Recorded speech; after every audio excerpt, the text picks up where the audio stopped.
ഇത് കണ്ടോ, ദേവ് വന്നപ്പോഴേ ഒരു കിറ്റ് മേടിച്ചുകൊണ്ട് വന്ന 100 രൂപയുടെ കിറ്റ്. അതിനകത്ത് എന്തൊക്കെ സാധനങ്ങളുണ്ടെന്ന് കണ്ടോ. ഞങ്ങൾക്ക് എന്തായാലും ഒരാഴ്ചത്തേക്കുള്ള സാധനമുണ്ട്.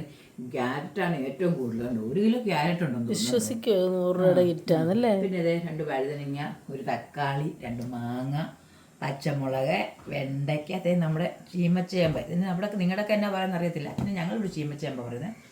ഇത് ഇച്ചിരി കേടായിട്ടില്ല, അത് നമുക്കിങ്ങനെ മുറിച്ച് വെച്ചേക്കുന്നോണ്ടേ നാളെ പോലെ പെട്ടെന്ന് അത് എടുക്കണം. ഇതും പിന്നെ കാബേജ് 1 കഷ്ണം, പയറ്, ഇത്ര സാധനം നമുക്ക് ഇന്നിപ്പോൾ ഒരു 100 രൂപയുടെ കിറ്റ് മേടിച്ചു. ഞങ്ങൾക്ക് ഇത് ഒരാഴ്ചത്തേനുണ്ട്. ഇതിന്ന് ഓരോ കൂട്ടം കുറച്ച് നിങ്ങൾ ഓർക്കും ഈ 100 രൂപയ്ക്ക് ഇത്രയും സാധനം കിട്ടി ഞങ്ങൾ നുണ പറയുന്നതല്ല. ഇത് ശരിക്കും കിട്ടും. നിങ്ങൾ ഇവിടെ ഉള്ളവർക്കാണെങ്കിൽ ഞാൻ പറഞ്ഞുതരാം. മന്ദിരം കവലയിൽ നമ്മൾ ചിങ്ങവനത്തോട്ട് പോകുന്നതിൻ്റെ ആശുപത്രിയുടെ ഓപ്പോസിറ്റ് സൈഡിൽ ഒരു ചെറിയ കടയുണ്ട്. അവിടെയാണ് ഈ കിറ്റ്. അവളെന്നും അവിടെ നിന്ന് ഞങ്ങൾക്ക് ആഴ്ച ഒരു കിറ്റ് മേടിച്ചാൽ ഞങ്ങൾക്ക് ഒരാഴ്ചത്തേനുണ്ട്. ഇതെല്ലാം കുറേ ചെടുത്ത്. ഇപ്പം ക്യാരറ്റാണ് ഞങ്ങളെ സംബന്ധിച്ച് ഒരു 3-4 തോരനോടെ ഉണ്ട് ഞങ്ങൾക്ക് ക്യാരറ്റ്. ഞങ്ങൾക്ക് ഇച്ചിരി ക്യാരറ്റോട് വലിയ ഇഷ്ടമല്ല, എങ്കിലും നല്ലതല്ലേ മെഴുക്കുരട്ടി വെക്കാനും തോരൻ വെക്കാനും ഒക്കെ. പിന്നെ അതുപോലെ 2 കത്തിരിക്ക. ഞങ്ങൾക്ക് ഇത് 2 കത്തിരിക്ക 2 ദിവസത്തേനുണ്ട്. ഞങ്ങൾക്ക് ഒരെണ്ണം തീയൽ വെച്ചാൽ മതി. ഒരെണ്ണം തന്നെ ഫുള്ള് വെക്കണ്ട, അതിൻ്റെ കൂടെ ഉള്ളിയും വിടുമ്പോൾ അതാകും. പിന്നെ 2 മാങ്ങായും ഉണ്ട്. അതുപോലെ പച്ചമുളക് വേറെ ഉണ്ട്. വെണ്ടയ്ക്കയാണെങ്കിലും ഞങ്ങൾക്ക് തീയലാണ് 2-3 ദിവസത്തേനുള്ളത് ഉണ്ട്. ചേമ്പ് ഒരു ചാറ് വെക്കാം. പിന്നെ ഞാൻ ഇതെല്ലാം കൂടെ തല്ലിക്കൂട്ടി അവിയൽ വെക്കും.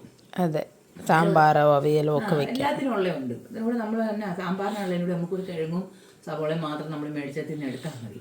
ബാക്കി വെച്ച് നമുക്ക് വെക്കാൻ. കുറിച്ചിയിലൊക്കെ താമസിക്കുന്നവർക്ക് അവിടെ വന്ന് വേണമെങ്കിൽ കിറ്റ് മേടിക്കാൻ എളുപ്പമുണ്ട്. ഒരു നഷ്ടമില്ല. ഞാൻ നോക്കിയിട്ട് നമ്മളെ സാധാരണക്കാരെ ഉള്ളവരൊക്കെ കിറ്റ് മേടിക്കുള്ളായിരിക്കും, അല്ലാത്തവർ മേടിക്കത്തില്ലായിരിക്കും. എങ്കിലും ഞങ്ങളെ സംബന്ധിച്ച് ഞങ്ങൾക്ക് തേരണം. ഞങ്ങൾക്ക് പയറാണെങ്കിൽ ഒരു തോരനുള്ള പയറുണ്ട്, കാബേജുണ്ട്.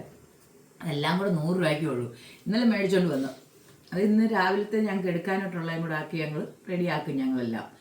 പിന്നെ എന്താ എല്ലാവരും നിങ്ങൾക്കൊക്കെ രാവിലെ എന്താ വാങ്ങി ഇന്നത്തെ പരിപാടിയും കാര്യം? നിങ്ങളുടെ നാട്ടിലൊക്കെ 100 രൂപയ്ക്ക് ഇത്ര സാധനം കിട്ടുമോ എന്ന് പറയണത്. ഒരു തക്കാളി വരെ ഉണ്ട് അതിനകത്ത്. നിങ്ങളുടെയൊക്കെ 100 രൂപയ്ക്ക് ഇത്ര ഉള്ള സാധനം കിട്ടുമോ? 100 രൂപയ്ക്ക് അതായത് കൂടുതൽ കിട്ടുമോ? അതെ, പറയണം കേട്ടോ. കൂടുതൽ കിട്ടെങ്കിൽ പറയണം. ഞങ്ങളുടെ അവിടെ എന്തായാലും കുറിച്ചിയിൽ, അതായത് നമ്മുടെ മന്ദിരംകാവിലയുടെ അവിടെ നിന്ന് മേടിച്ചാണില്ലേ, കുഴപ്പമില്ലല്ലേ. അതെ, ഞാൻ ഇവിടെ ഇടയ്ക്ക് ഒരു സമയത്ത് അവർ കുറച്ച് സാധനം ഉള്ളായിരുന്നു. പക്ഷെ ഇപ്പം അത്യാവശ്യം സാധനമൊക്കെ കുഴപ്പമില്ല കേട്ടോ. ചേമ്പൊക്കെ ആണല്ലോ നല്ലോണം ഉണ്ട് നമുക്ക്. ഇവിടെ ഈ ഏരിയയിലുള്ളവരെല്ലാം ഇതിന്റെ ഫാൻ. അമ്മായിയൊക്കെ എന്നോട് പൈസ തന്ന് വിടും മേടിച്ചുകൊണ്ട് വരാൻ. അതെ, ഇവിടെ ഞങ്ങളുടെ അമ്മായിമാർ 2 പേരും കൊച്ചിന്റെ പൈസ കൊടുത്ത് വിടും. എന്നിട്ട് അവൻ മേടിച്ചുകൊണ്ട് വരുന്നത് കുഴപ്പമില്ല മക്കളെ. നല്ല സാധാരണ ഒരു വീട്ടുകാർക്ക് ഒരാഴ്ച എടുക്കാനുള്ളത് ഉണ്ട്. 2-3 പേരുള്ളവർക്കൊക്കെ. അതുകൊണ്ട് ഇതൊക്കെയാണ് ഞങ്ങളുടെ കിറ്റ് മേടിച്ചുകൊണ്ട് വന്നത്. എന്നിട്ട് ഇതെല്ലാവരും നോക്കുക. നിങ്ങൾ അടുത്തടുത്തുള്ളവരൊക്കെ മേടിക്കുക.